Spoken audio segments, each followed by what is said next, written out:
As consumers, we are bombarded by it at every turn, like the Incredible Hulk being bombarded by gamma rays. But what makes some media endure, while others are banished to the forgotten black hole of obscurity, never to be heard from again? Who or what decides this? Hetero life mates Steve and Yahel want to know, and they want to know now. This is Obscurity Now.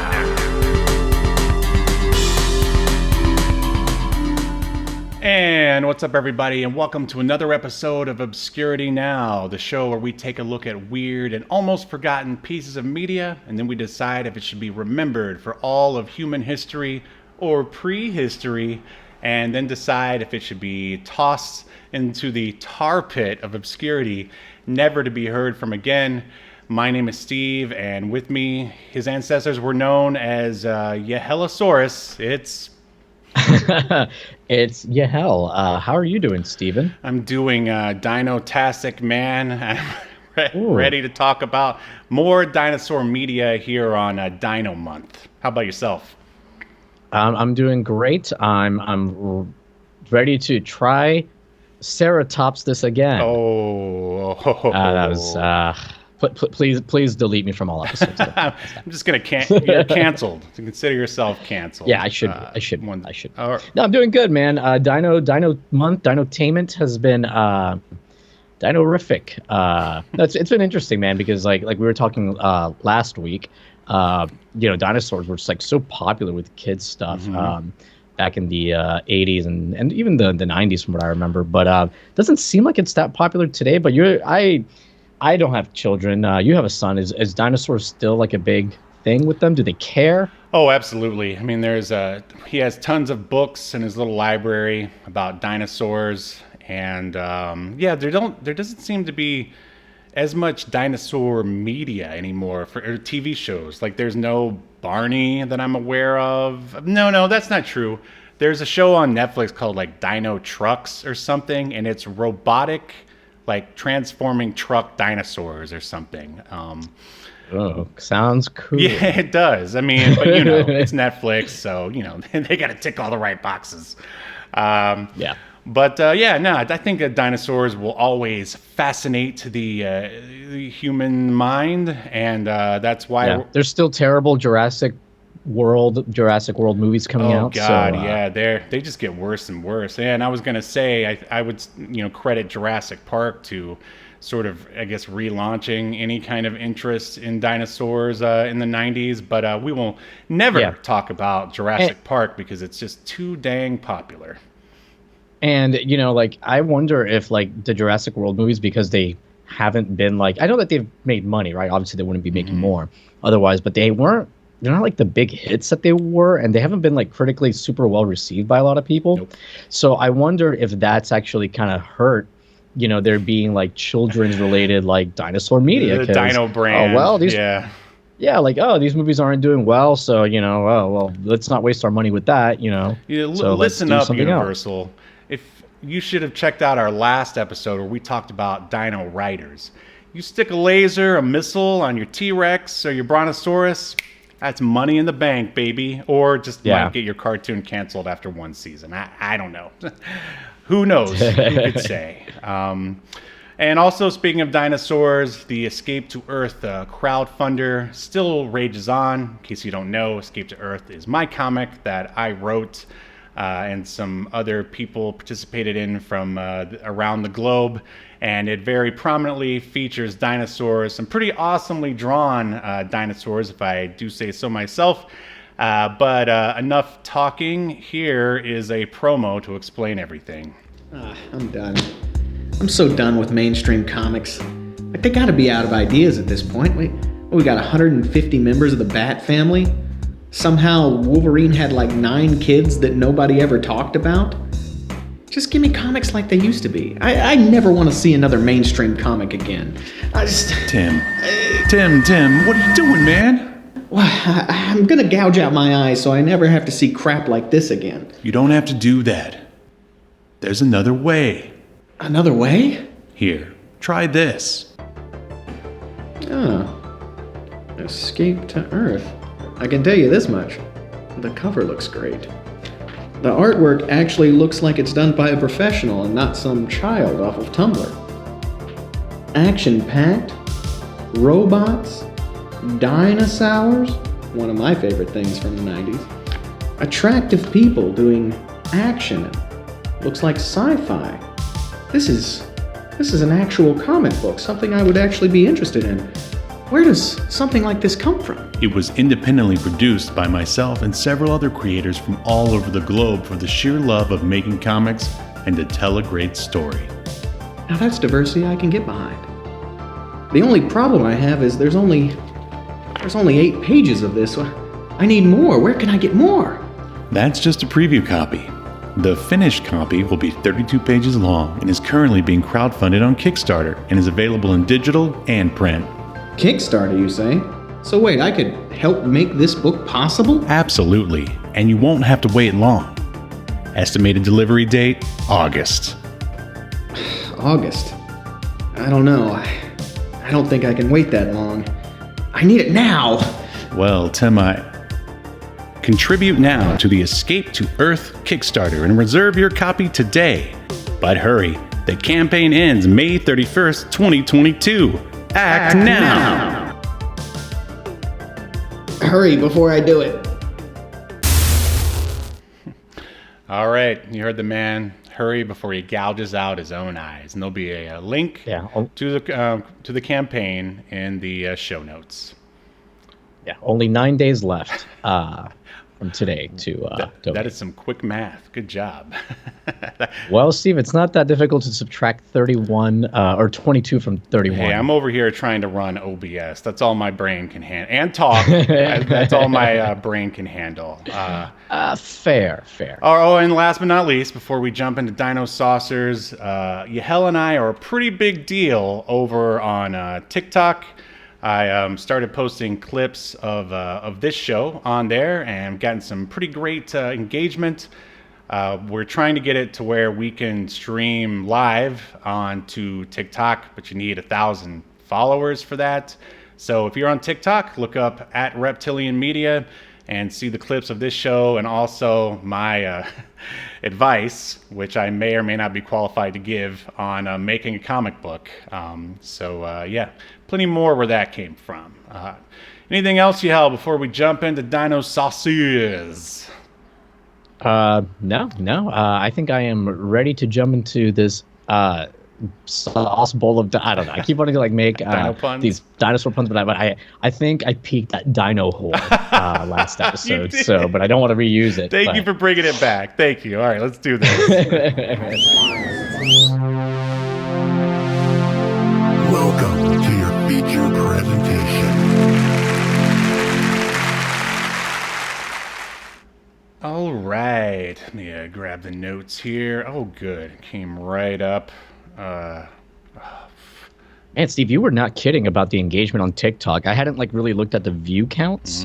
And these are some pretty solid view counts we've got on the talk there. Right. For some of our clips from our previous shows. I know, pretty sweet, huh? It's finally it's my ticket out of Hollywood, I hope.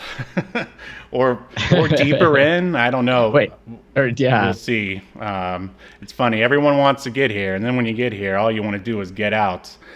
I just need 1 second. Okay, let's see here. The wrong notes came up, and they're still the wrong notes. Do you have the let me try the PDF. Synopsis? Because I do. I don't know why it disappeared. Here we go. Okay. All right, jumping into Dinosaurs here. The premiere date was September 14th, 1987, 1 year before Dino Riders, which was our subject for last week's episode. And we got 1 season of Dinosaurs, but it was 65 episodes. And the reason why I think there was so many episodes is because of its creator, who we will talk about here in a moment. But before that, I want to know, Yahel. Well, and what's up? I was going to say, and also they always, with these cartoons, always want to make enough episodes generally for syndication. Right. But they didn't do that they didn't do that for Dino Riders. They only had 14? Well, but Right, but I think that's because Tycho was literally making them just to like sell the toys and putting them out on VHS. So Right. it just kind of later happened to get picked up and put on TV. Sure. So what is your history, if any, with Dino Rider? Or look what I did. Dinosaurs. With Dinosaucers, I don't remember it at all, like whatsoever. However, I do love the logo. The logo is so freaking cool, man. The best. All right, I'm just gonna go ahead and do a little spoiler here. The best thing about this cartoon is the logo and the opening credit sequence. There. At least watch that. Which this is available on YouTube. If you're gonna watch Dinosaurs, at least watch that. As for my history with Dinosaurs, I remember watching it quite a bit, way more than Dino Riders. I just feel like it was one of those shows that was always on. And the thing I remember about it the most is its theme song and the opening credits and logo that we just spoke about. Going a little bit further here, we are watching episode 1, which is the pilot episode, which is called Dinosaur Valley. And here is the very long synopsis.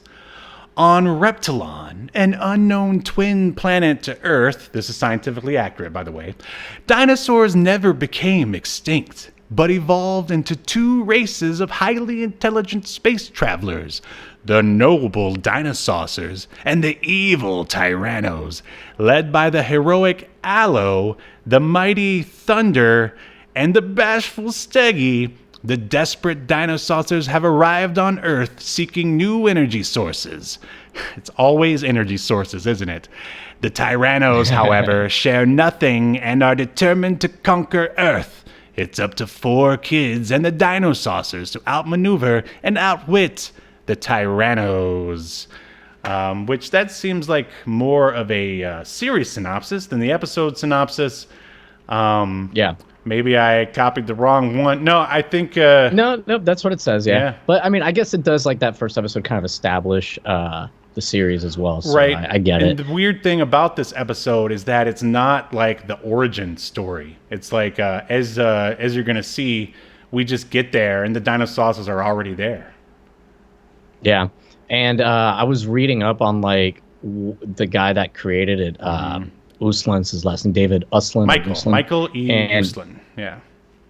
Yeah, and basically, yeah, I think David was actually his son. Yeah, it's his son because he kind of made it, created it with his 5-year-old kid. Mm-hmm. Did you read about that? I did hear about that. I mean, he was making this for him, and it shows. Yeah, he basically like bounced ideas off his son, his 5-year-old, and I did think though that it was cool that like basically the whole idea is that these dinosaurs have been on this other planet on the opposite side of the sun from us, and because we were like in perfect orbit together with them around the sun, like basically Earth was always hidden from them and their planet was always hidden from us, kind of a thing. And they just recently discovered that Earth exists, and that's why they're trying to get the resources. So much like Dino Riders, it's a cool little setup. Yep, good concept, and we will see how it was executed. The director of this episode is Stefan Martinari, who, and this sort of really took me back. He directed Video Power. Do you remember Video Power? Oh, I think I do, actually. Wow, that's... Yeah, it was weird, like, the show started with, like, a dude, like, you can look it up on YouTube, Johnny Arcade, that was his name, and he's, like, talking about video game stuff going on in the 80s, and then you got to see the cartoon of Video Power, which was a mix of, I remember there was the dude from Narc, Max Force.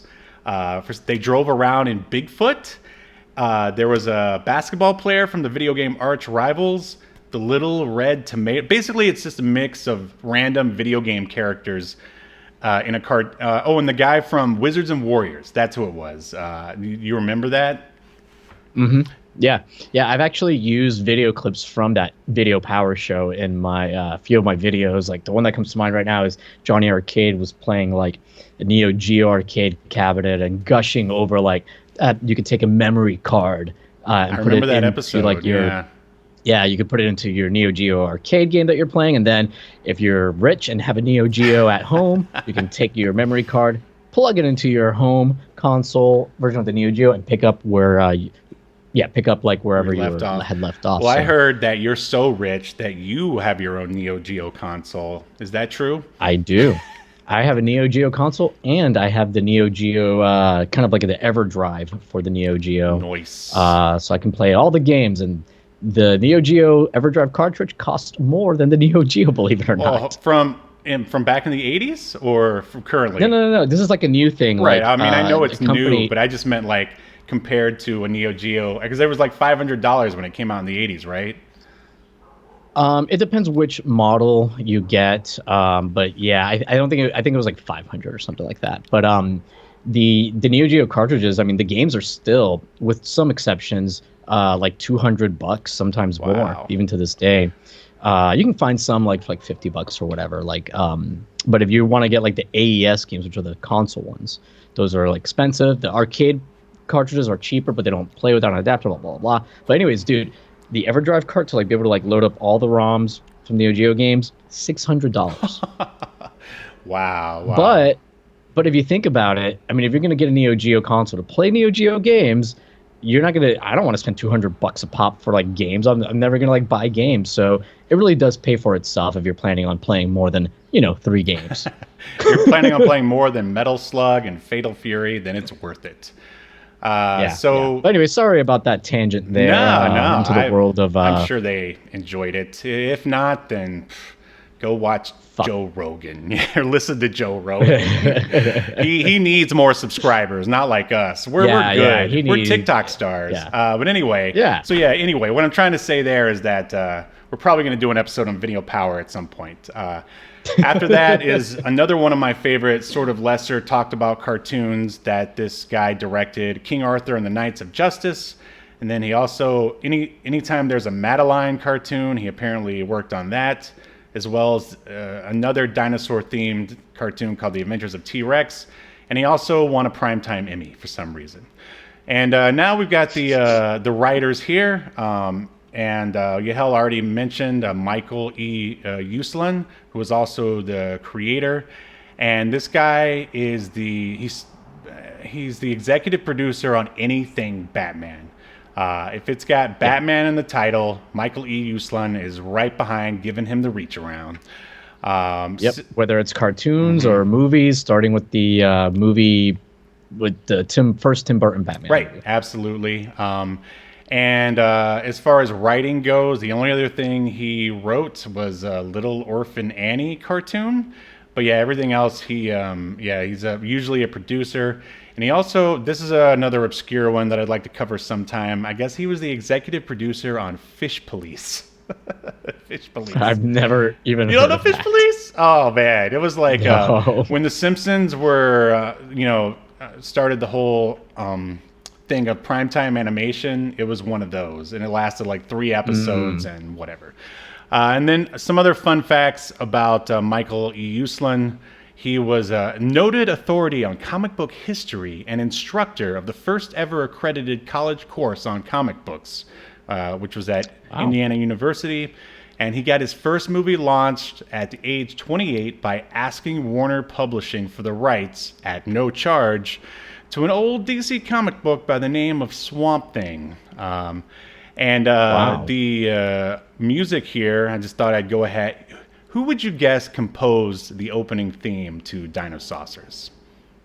Is it somebody like I'm going to know? Yeah. I mean, we've talked about their shows or their show before, and they did all the other things. Oh, wait. I saw it in the credits. It's like Saban, right? Saban and Levy. Good job. Saban of Power Rangers fame. You get an attaboy. And then we've also got a co-writer here, Diane Duane, who apparently wrote a script for Yahel's favorite Star Trek, The Next Generation. And also worked on DuckTales, Gargoyles, Batman the Animated Series, and Spider-Man Unlimited. A little bit jealous of that career there, I'll admit. Should we run the bumper for her? You get to call it. Hey, I would say so. Right. She wrote Where No Man Has Gone Before, which established the role of the Watchers, basically. Oh, nice. Or the Travelers, excuse me, which kind of act as the Watchers of Star Trek. They're all bald and like dwarfish. No. But kind of similar. Oh no! We've just entered another Star Trek connection.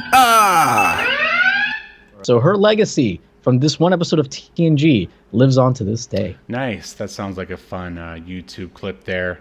Although you were talking over the bumper as I was running it. Oh. But it ended almost perfectly with you saying, and that is her legacy to this day. So so good job. All right, let me get my notes back here. Okay, so yeah, that is basically it for... Hold on, that's the wrong one. Steve, by the way, so the planet that these alien dinosaurs are from is called is it Reptilian or Reptilon? Reptilon. Is that like where Reptilian Media is based out of? Well, of course, Reptilian Media comes from, or it came out of Ray Can't Sleep, more or less. But sure. Let's we'll just say I ripped off Dinosaurs. Why not? But it also like got me thinking like are dinosaurs, because last week remember we were like, oh, dinosaurs, yeah, they're reptiles. Are they reptiles? So I think they might be reptiles. I'm gonna Google. We'll just say they're reptilians. All right. So are you ready to dive into the episode's walkthrough? Like a brontosaurus in heat. I am ready to dive in, and they are reptiles, by the way. All right. Thanks for clearing that up. Hopefully everyone who watched the Dino Riders episode watched this episode to know what we're talking about. Okay, so jumping right in, as we said before, awesome theme. You got your voiceover explaining the plot. The animation in the intro is pretty fantastic, I'd say. I'm sure they farmed that out to the Japanese. And just in case you've never heard the Dinosaurs theme, it goes like this: Dinosaurs, beep beep beep beep beep beep beep beep beep. And then repeat that about 38 times, and you've got a theme song. Absolutely. All right, jumping into it sucks because like it seems, sorry to cut you off, but like when that theme starts off, I'm like, oh, this is gonna be like a good theme.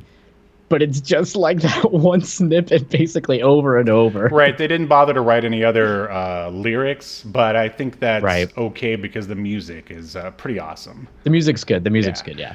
So jumping in, we are looking at a lush jungle. And then there's a giant flying mechanical T-Rex like ship, basically. It hovers over the jungle. And right there's like, that's what you want to buy right there, kids. Inside, we see Genghis Rex, who is the leader of the Tyrannos. As you might imagine, he is a T-Rex. And his cronies look upon the forest. They say to one another that they can build a base there to deal with the cursed Dinosaucers. Their ship begins to lose power because of the ore in the nearby mountain. And they assume that they can use it against the Dinosaurs. The other Tyrannos that are sitting there is Quackpot, and I can't remember the other two guys' names. But man, what do you think of the voice of Quackpot? Well, it's a voice, so they kind of make him sound, I guess he's supposed to sound like Daffy Duck a little bit, or some kind of duck. Yeah. But he sounds more like the penguin, kind of. I'd say in the history of duck characters and animation, it's one of like the most grating ones that I've ever heard. Yeah.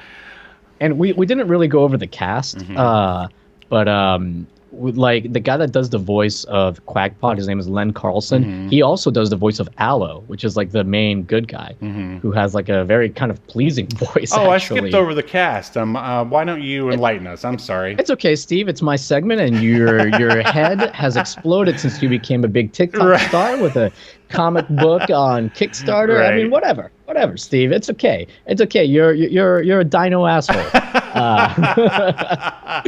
So anyways, we've got Len Carlson that I just mentioned. I'm not going to go through this whole cast, but most of these people like don't even have pictures on IMDb.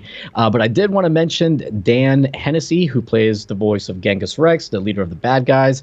And Dan Hennessy, Steve, get ready to be aroused. He played General in an episode called Primetime of Ultra Force. Oh, nice. Oh, fantastic. So, I see you finished. I heard you climax. Make sure you check out our Ultra Force episode. Yeah. According to Steve, it's a great aphrodisiac. Anyways, moving on, we've got Gordon Mastin, a.k.a. Gordon the Mastodon Mastin. Right, sure. He plays the voice of Styraco. I don't remember, or Styraco. I don't remember which dinosaur that was. None of these people have really done anything major. They all do have. I mean, besides Ultra Force, of course. Of course. Of course.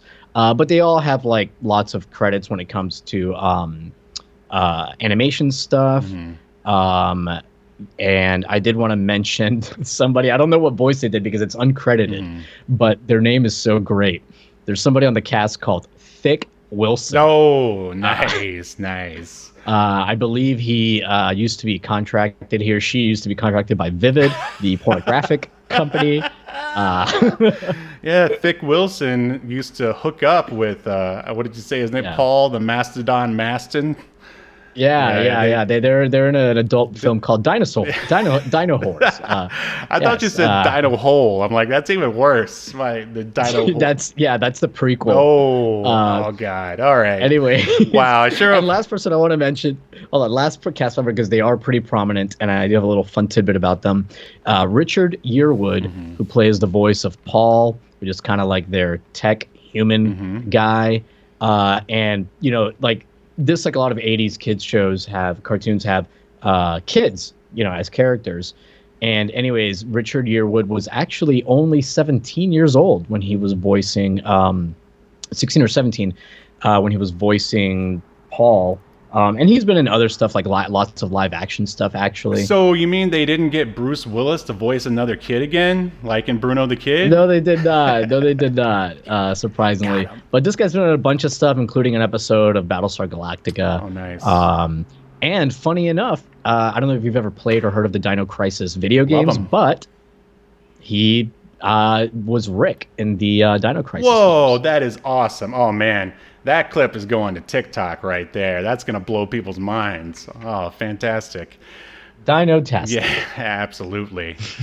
Where was I? Okay, we were talking about Genghis Rex and his cronies looking upon the forest. Their ship begins to lose power, and they sort of hypothesize because of the earth in the nearby mountain. They assume that they can then mine that ore to use against the Dinosaucers. All of their motivation is to stop those blasted Dinosaurs. Meanwhile, in an underground computer lab, Paul sits at a computer and he's tracking Genghis Rex. Then he opens a ring on his finger and calls the Dinosaurs. He tells Aloe, the leader, who is supposed to be like a highly evolved Allosaurus. Sometimes I think he looks like a horse. He tells them about what's going on with Genghis Rex, that they're in South America and they found this valley of dinosaurs. And then Aloe... Yeah, Steve, if I may interrupt you, one weird thing that Paul does that, I don't know, this is when I started thinking, I have a feeling the writing is not going to be very, very, very good. It's not going to be thickly rich with I don't know, things that make sense, much like that sentence. But anyways, Paul sees the video of the bad dinosaurs or whatever, and he goes, "Oh, all right, let me track down where they're at." You don't know where your camera that you've set up is at? It was very weird. Right. It was one of those classic sort of, I need to do computer stuff because kids like computers. But why not just have them straight up? Just be oh, they're here in South America. Let me call the dinosaurs. Right. You know what would have solved the problem is if they had a HUD or just a prompt that said pointed to Genghis Rex and it says South America right below him. That's all you need. Right. That's all you need. Yeah. Anything would have been better than what they did. All right. So Aloe tells him to keep Paul. To keep an eye out of it. That part is funny to me because it's you've got these heroes, the Dinosaurs, and they're just all right, you underage boy, you're going to do what I tell you. Otherwise, you're going to do my hard work for me. Otherwise, there's going to be trouble. Right. So Genghis Rex Crackpot and the I think his name is Bronto or Brachii. That's his name because he's a Brachiosaurus. You said his name earlier, Steggy, whatever. They walk up a mountain. Sterico, yeah, that's it. They then walk into the mountain, and that's when they find it filled with the OG dinosaurs. And Genghis Rex says he wants to enslave them once again to stop the Dinosaurs. Meanwhile, at Dinosaur HQ, what's up? There is one thing that happens here that legitimately made me crack up. I think more because I wasn't expecting it, but yeah, the Genghis Rex reveals his plan, right, to his minions that he's gonna like turn them into slaves, like you said, and all three of his minions start like laughing maniacally, like bad guys, typical like ha ha ha ha ha. But then and it goes on for a little bit, and then suddenly they stop, and one of them goes, I think it's Quackpot or Quackshot, whatever his name is. He turns to them and goes, "Oh, this guy's a bit of a nut, isn't he?" Yeah, this show definitely the comedy, man. There's a lot of it, and it's really bad. This is the only time the comedy worked. Right, for me. Right. Like this one thing, and again, I think it's because I wasn't expecting. Right, it. and I think they were trying to make fun of them. And this is I'm just gonna go ahead and say it. Like the opening theme and title sequence of Dinosaurs promises like a in-your-face action adventure, but what you're really getting here, at least in this episode, is a lot of walking around and a lot of comedy, I say, as you're about to see. The Dinosaurs meet up with Paul from before, and now there is a little Aryan girl by the name of Sarah. And Paul tells them about the bad guys finding the valley filled with dinos, and then they set off to stop them. And they get there, and automatically Paul starts swinging on vines like Tarzan. I think Sarah does too, and so now the dinosaurs, they have to swing across the swamp as well, and they all are able to do it except for Bronto Thunder, which is a weird name for a dinosaur. I don't know why I don't like it, but he's the brontosaurus of the group. And they all crack jokes, but he's the comedic relief for this. And I use comedy in quotations big time because none of this makes me laugh in the slightest. I mean, again, I guess Mike Uslan is trying to appeal to his 5-year-old. But anyway, moving on. They find a tar pit, and of course, Bronto Thunder falls in that. So basically what we're treated to up until like our end sort of climax sort of battle between the Tyrannos is just like these sort of like Looney Tunes-esque little pratfalls that like maybe a 5-year-old might find funny, but watching it as an adult, and I'm sure even as I was watching it back then, I was like, why aren't they fighting? Why is all this stuff happening? Anything to comment on any of that stuff? Yeah, no, I agree. I started dreading anytime the Quack guy came up on Quackpot, on screen. Quackpot, yeah.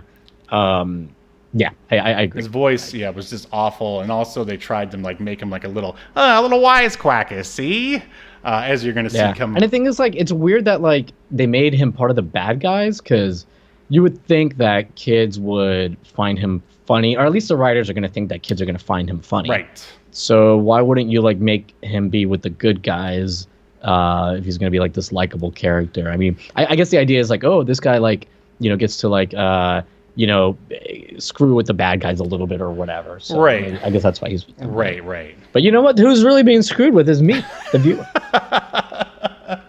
We all are. All right, the kids say, all right, this was a weird part. Okay, so the Dinosaurs and the kids, they reach this sort of area of the jungle that they don't even really show, on quote unquote camera at first. And the kids say, oh, it's all brush and tangles ahead. Like, this is going to take forever.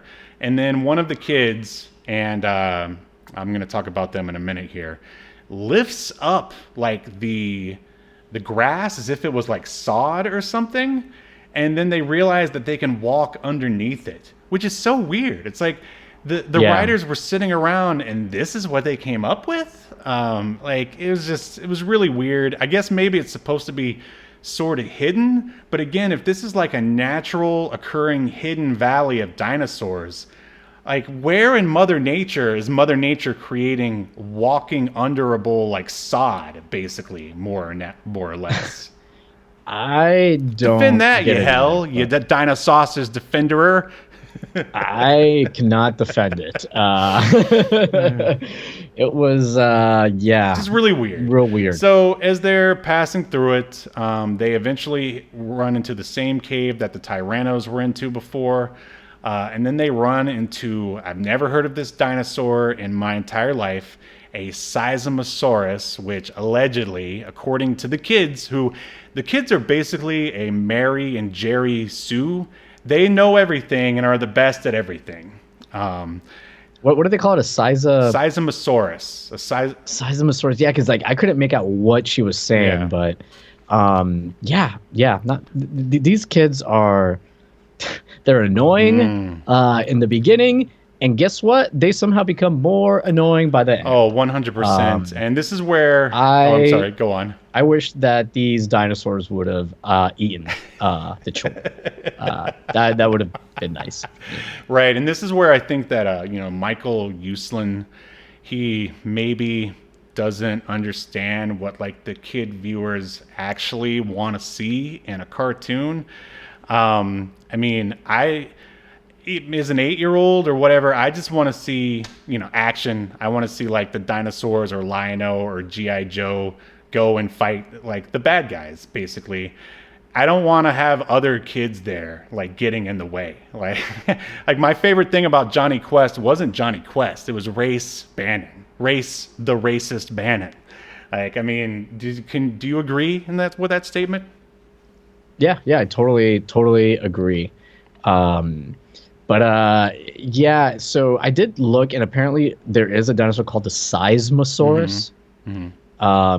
But the weird thing is, like, it wasn't like, I don't know, because this show came out like in 88, I think. But the Seismosaurus wasn't named until 91. So I'm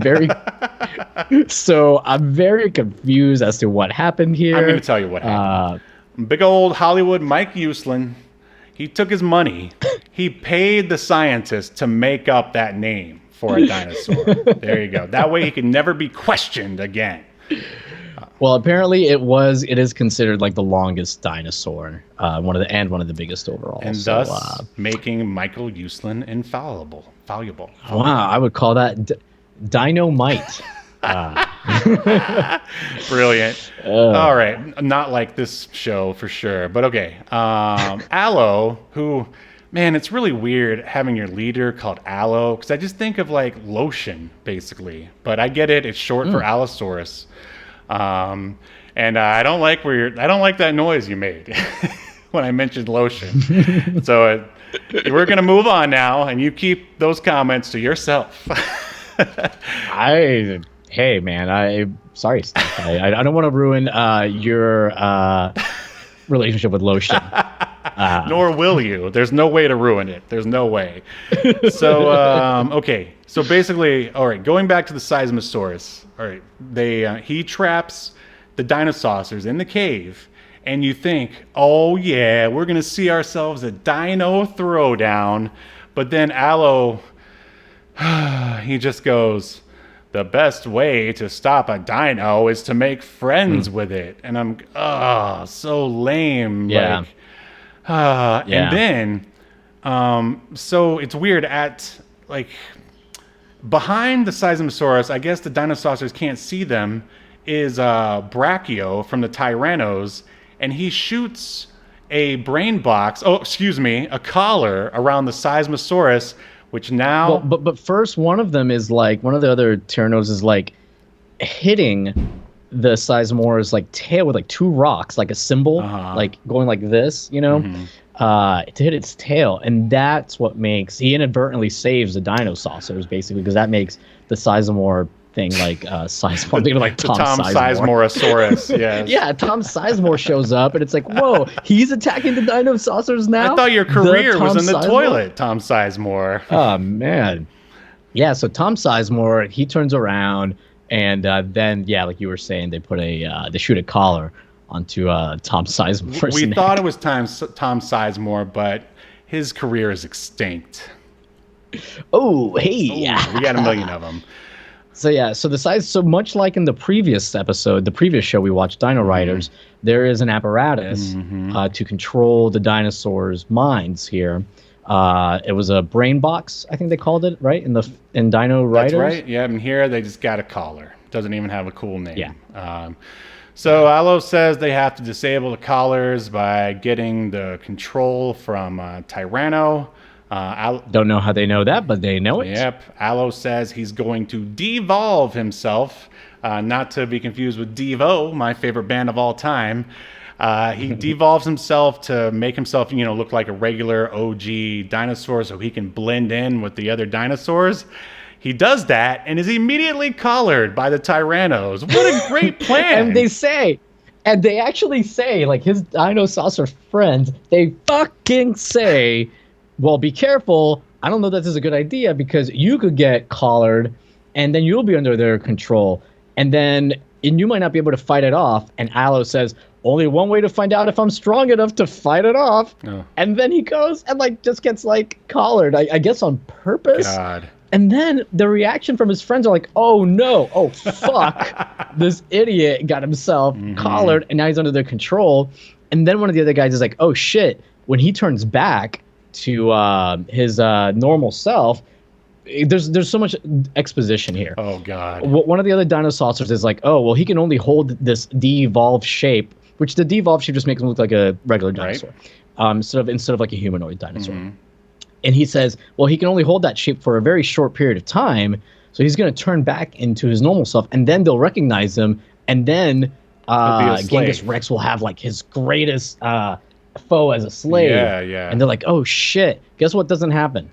He does not turn back into his normal you just shape. Saved 20 minutes of of the walkthrough here.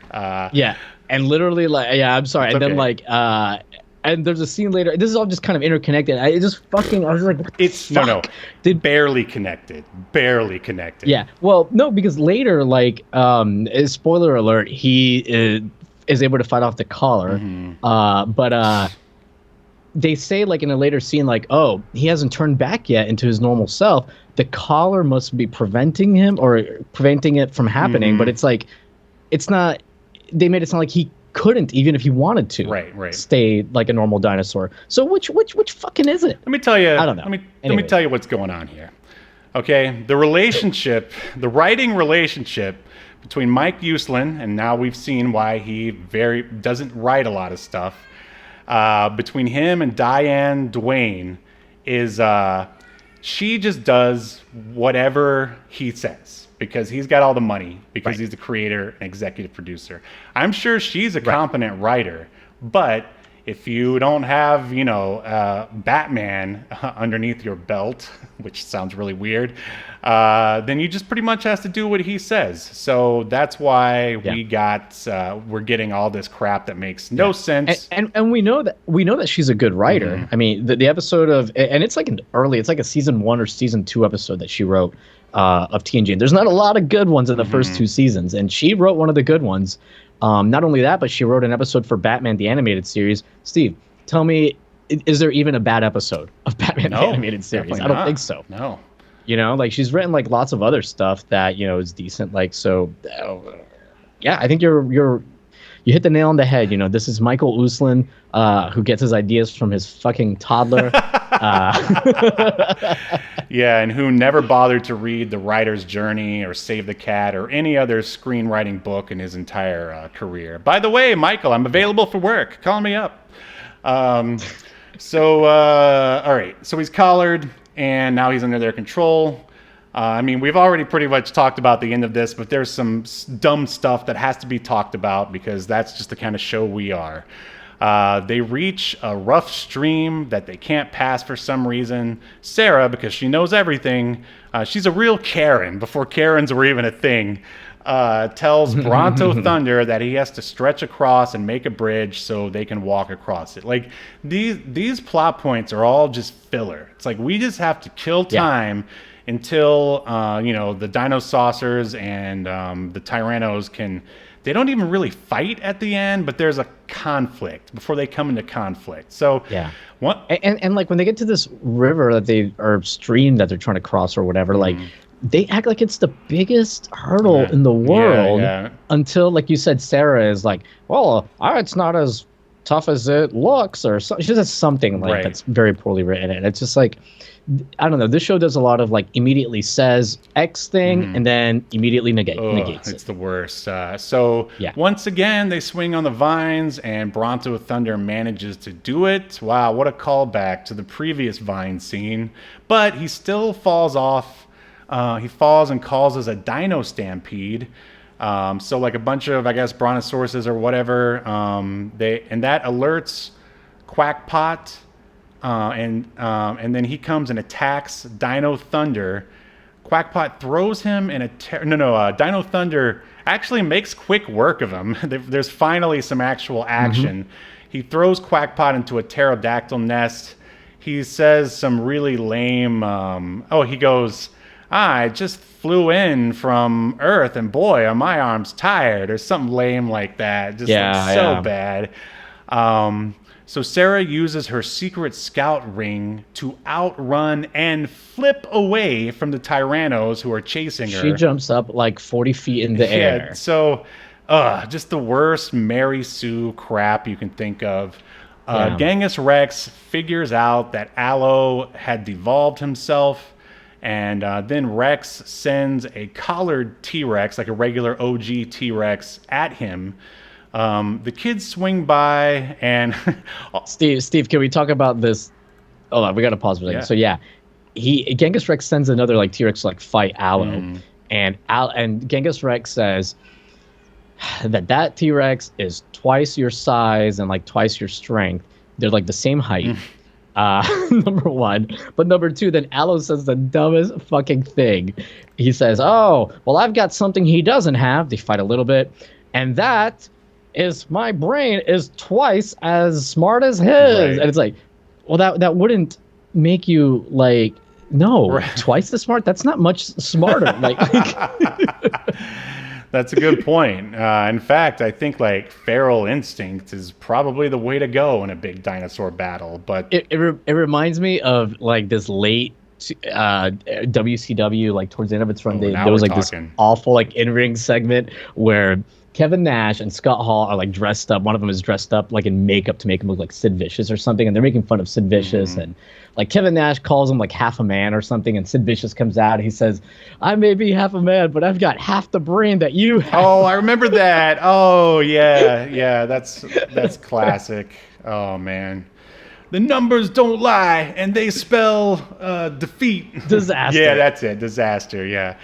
So the kid, Paul, who I swear, Paul looks like one of the Burger King Kids Club kids. I meant to mention that earlier. Do you remember the Burger King Kids Club? Yeah.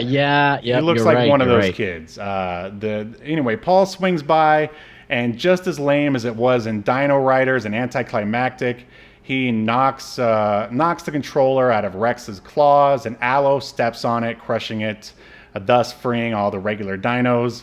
And then, just like in Dino Riders, the Tyrannos retreat, and the Dinosaurs just stand there and let them go. Allo returns to his regular size, and the Dinosaurs then block the entrance to the valley so no one else can get in.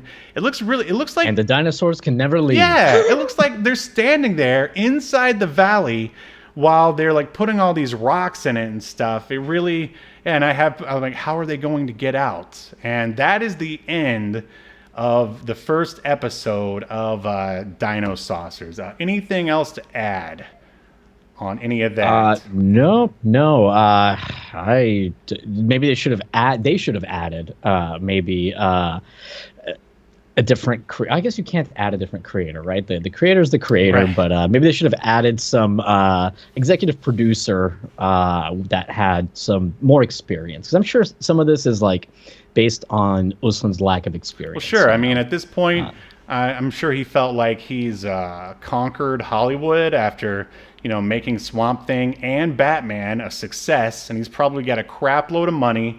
So just like Bruce Willis in the Bruno the Kid, episode, he was and also like the guy who did Cadillacs and Dinosaurs, he was like, well, now I want to dip my toe into the Saturday morning cartoon world.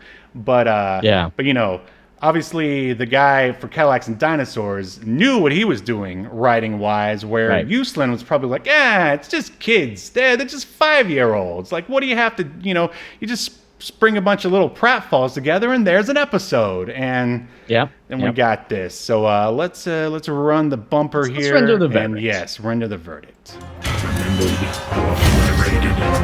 That's the question. So, Yahel, should Dinosaurs be remembered for all of prehistoric history or tossed in the black tar pit of obscurity, never to be heard from again? They should have called us Dino Snore, if you know what I'm saying. Zing! He's always on. Nah, man. Toss this. The best thing I can say about it is the logo is pretty damn awesome. The way it actually some of the comes to life at the end of the credit sequence and goes at the camera, like, that is just so awesome. Yeah. It's a really cool logo. It's very like 80s, but like it's really cool. I think it would work today as a logo. Sure. But yeah, the show sucks. Oh. Some of the art, though, in the comic books looks pretty damn good. Mm-hmm. But what do you think, Steve? Yeah, the comic that you were probably looking at is they actually tried to bring back Dinosaurs in comic book form a few years ago. I actually got one because I guess I always felt very nostalgic for Dinosaurs, but having watched it now, I was like, whew, it's a bait and switch. It promises like tough, in-your-face dinosaur action in that opening title sequence. And what it gives you is like goofy, sort of cartoony pratfalls that aren't even funny in the slightest. Right. Just bad writing, even for a cartoon. The name also is kind of dumb. Dinosaurs, sure. Like a saucer? Like, I guess they mean like a space. That's exactly saucer, it. Like a spaceship. Yeah. But like, but we don't see them in like saucer ships. No, they have a giant floating T-Rex ship, of course. I mean, why wouldn't you? Yeah, so I'm like, are these dinosaurs that just really like condiments? Perhaps, Yeah, I don't know. They like sauce, or they like their alcohol. Yeah. And I would, this makes me want to drink after watching it. And I don't know. I think, the premise is good. I thought, as you said, the art at times is good. I mean, the opening is awesome. That's the best part. It's cool. The rest of it is just filler. Obviously Dino Riders is much better. But it came out a year, and at least it doesn't try to be funny and have a bunch of dumb comedic relief. So I think we've said everything we need to say about Dinosaurs here, and it's gonna be obliterated. The heathens have spoken. You are obliterated.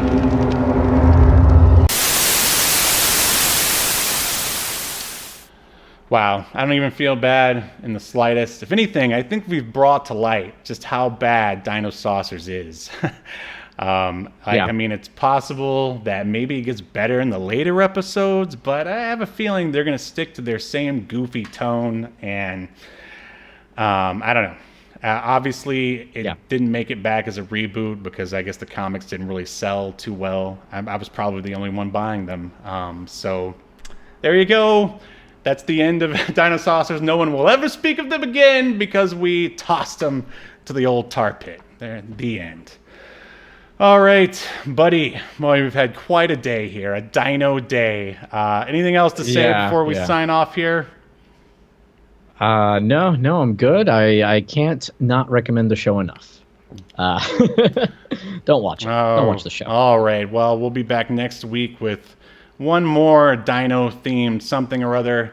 Once again, please check out the Kickstarter to Escape to Earth, which, if I dare say, is way better than Dinosaurs, at least. I agree. Thanks.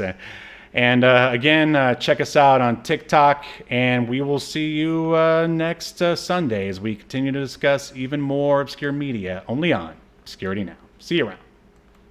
You've been enjoying Obscurity Now, a podcast that's recorded live to tape and streamed to Twitch and YouTube.